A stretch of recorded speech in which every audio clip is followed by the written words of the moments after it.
경남도지사 지지도 연속 여론조사. 저희가 8주라는 아주 긴 시간 동안 연속으로 경남도지사 지지도 조사를 한 이유가 있었습니다. 사상 최초 민주당 출신 경남도지사의 입성이냐, 아니면 경남도지사를 2번 역임한 인물의 경남수성이냐. 김경수, 김태호, 김경수라는 두 인물에 대한 관심이 전국적으로 굉장히 높았기 때문인데, 일단 지난 8일과 9일 사전투표가 실시됐습니다. 네, 더불어민주당 김경수 후보는 가족과 함께 8일 오전 경상대학교 사전투표소에서 투표를 했고요. 바른미래당 김유근 후보도 창원 용기동 사전투표소에서 소중한 투표를 행사했습니다. 네. 반면 자유한국당 김태호 후보는 사전투표는 하지 않고 합천과 거창, 진주 등을 다니면서 유세에 집중했습니다. 자, 8차 여론조사는 지난 6월 5일과 6일, 그러니까 이제 선거법상 여론조사가 가능한 마지막 날짜에 진행이 된 건데요. 경상남도에 거주하는 만 19세 이상 성인 남녀 804명을 대상으로 실시한 조사입니다.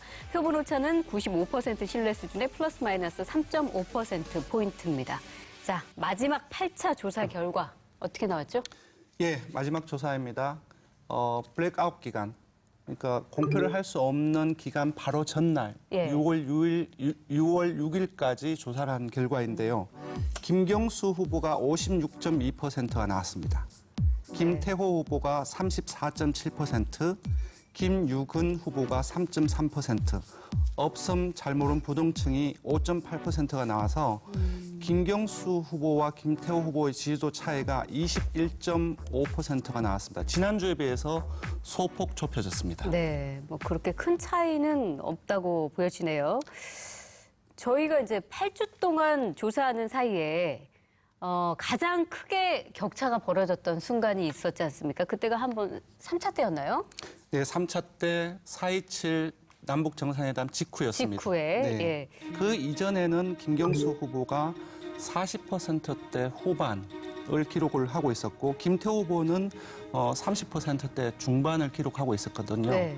근데 남북 정상회담 직후에 김경수 후보는 급등을 해서 50%대 후반으로 뛰어올랐고, 김태호 후보는 20%대 후반으로 내렸습니다. 네. 그 이후에 우리 조사가 무려 5차례 진행이 되었는데 되게 안정적으로 변했습니다. 그러니까 20%대의 어떤 격차로 계속 이어지고 있는 상황입니다. 네. 네. 사실 그 경남도지사 선거에 이 판세를 예측하기 힘들겠다라는 생각에서 여론조사를 해보자라고 기획을 한 거였거든요. 그래서 사실 저희는 이렇게 좀 드라마틱하게 여론조사 결과가 이렇게 왔다 갔다 투승수 이렇게 하는 좀 멋진 장면을 좀 기대를 했었는데, 사실 너무 격차가 이렇게 일방적으로 진행되니까 네.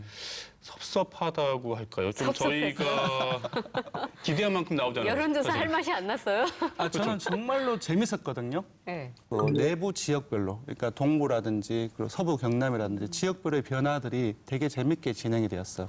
서부 경남 같은 경우는 사실 상당히 보수적인 곳이잖아요. 네. 그리고 또 김태호 후보의 텃밭이라고 할 수 있는데, 이번 마지막 7, 8차에서는 김경수 후보가 뒤집어서 6차에서는 조금 더 벌렸거든요. 서부 경남에서. 반면 동부 같은 경우는 사실 김경수 후보의 텃밭이잖아요.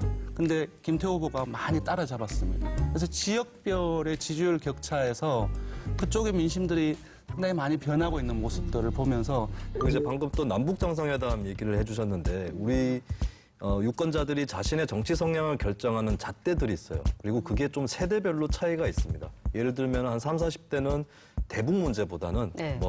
복지, 경제, 인권 이런 문제를 가지고 진보냐 보수냐 어느 당을 지지할 거냐 이렇게 판가름들을 하시는데, 이제 50대, 60대 이상에 가면 아무래도 북한 문제가 굉장히 중요한 변수거든요. 이 문제가 남북 정상회담을 통해서 해소가 됐고, 그것이 또 직결되어서 나타날 수 있는 그 현상들이 경남도에서 또 여론조사 결과로.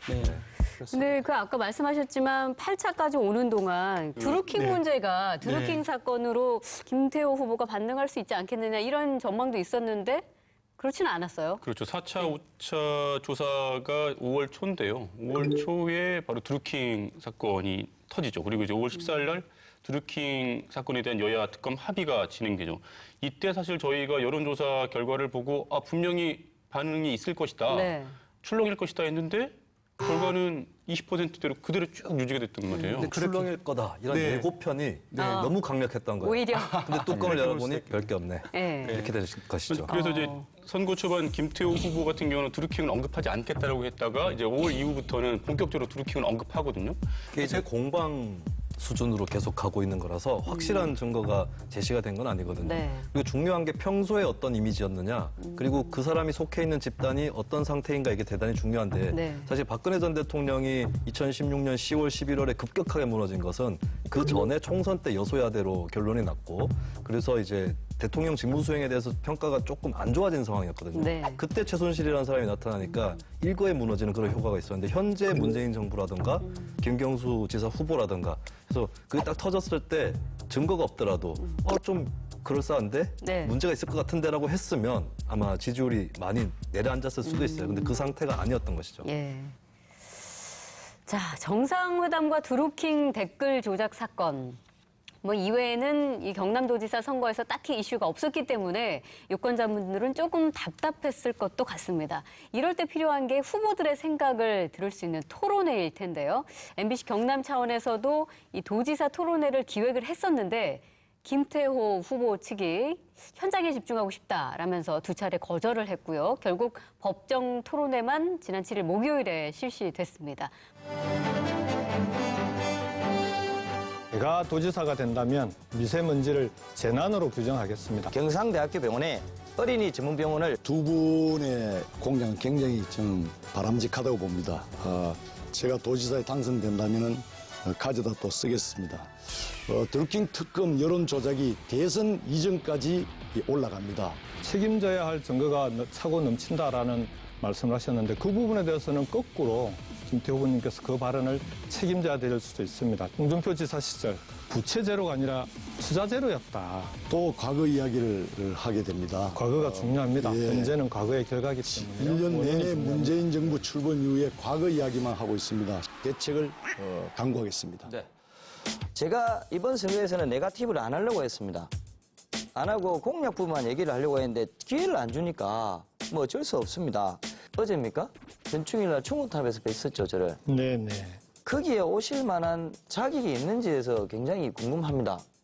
제가 물론 군대를 안 갔다 왔다고 해서 비하를 하는 건 아닙니다. 예, 노동자의 생활을 경험하기 하겠습니다. 위해 네네네. 들어갔다가 다친 제가 이름 앞전에 생각 새누리당입니까? 하도 이름을 자꾸 바꾸니까 헷갈립니다. 저 우리 일반 도민들은 예. 어떤 사건인지 아시죠? 모르십니까? 말씀드려야 되겠습니까?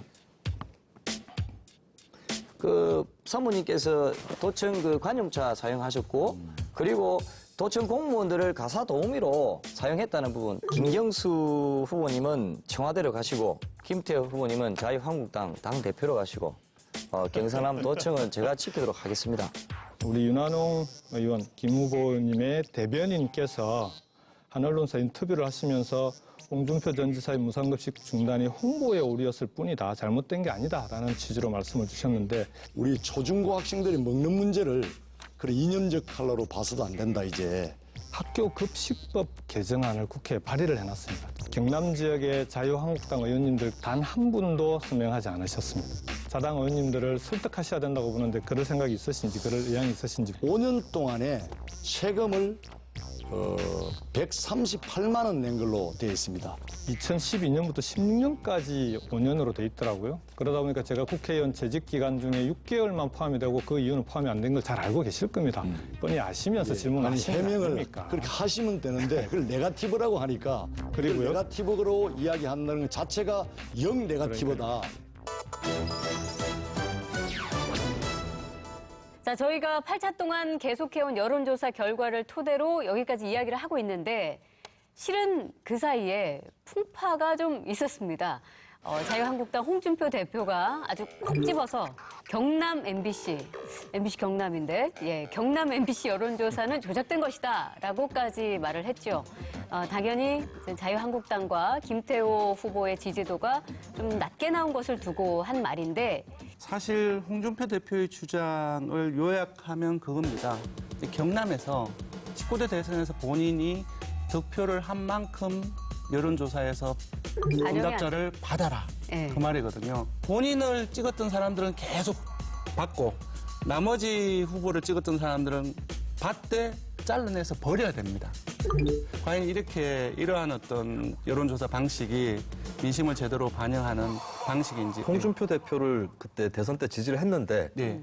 여론조사에서 다른 후보를 지지한 것처럼 네. 달리 응답한 사람들도 있을 수 있거든요. 그럴 수 바로 있죠. 그겁니다. 네, 그건 알 수 없잖아요. 네, 그래서 예. 그걸 거짓 응답이라고 하는데 네. 그런 이유 때문에 뭐 가중치라든지 그런 것들을 줄 수가 없는 겁니다. 네. 그래서 이제 그 대세론 때문에 지금 저희가 선거 6일 전부터는 여론조사 결과를 발표하지 못하게 하는 거잖아요. 네. 네. 근데 저는 거기에 대해서 정말 상당한 불만이 있습니다. 왜요? 그러니까 블랙아웃 기간이 여론조사를 발표 못하는 기간이 너무 길어요. 제가 알기로는 프랑스 같은 경우는 한 하루 이틀 정도밖에 없는 걸로 알고 있는데요. 네. 근데 지금 깜깜이 선거가 되는 겁니다. 그 사이에 뭐가 문제냐면 구전 논리가 판을 치는데 네. 정확한 여론조사 통계가 있는 것이 아니라 쫓아갔댄다. 다 따라잡았댄다.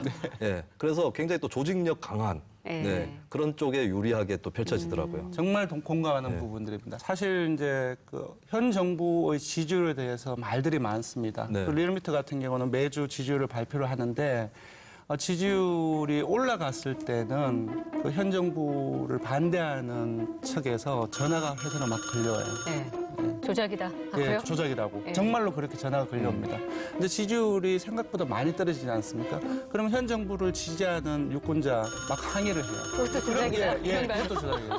양쪽 다에서 공격을 받고 있거든요. 예. 반대로 잘했다 이런 전화는 안 오시나요? 전혀 없습니다. 그러니까 자체적으로 이렇게 생각해요. 아, 이쪽 저쪽에서 다 공격을 하니까 그 직원들한테 저는 그런 말 합니다. 저쪽에서 다 공격을 받는 그 자체가 잘하고 중립적으로 있다. 하는 것이다. 예. 예. 그렇지 않나요? 보통 결과가 좋으면 그 결과를 유포시키기에 바빴지 네. 그 회사가 어느 회사고 그 회사 전화번호 어디고 그걸 알아서 생각하진 내가 칭찬 않죠. 전화해야겠다 이러지 않습니다. 자기가 좋아하는 진영이 이기고 있는 사람들은 신뢰를 신뢰한다 한다. 라고 네. 대답을 했고 아닌 분들은 신뢰하지 않는다 이렇게 대답한 듯한 느낌이 들어요. 자, 여론조사라는 거는 뭐 누군가의 투표를 포기하게 만들려고 하는 일은 아닙니다. 여론조사는 말 그대로 조사일 뿐이고요. 투표 결과도 아닙니다. 투표 결과를 바꿀 수 있는 것은 여론조사가 아니라 민심이 담긴 한 표라는 거 꼭 기억해 주시기 바랍니다.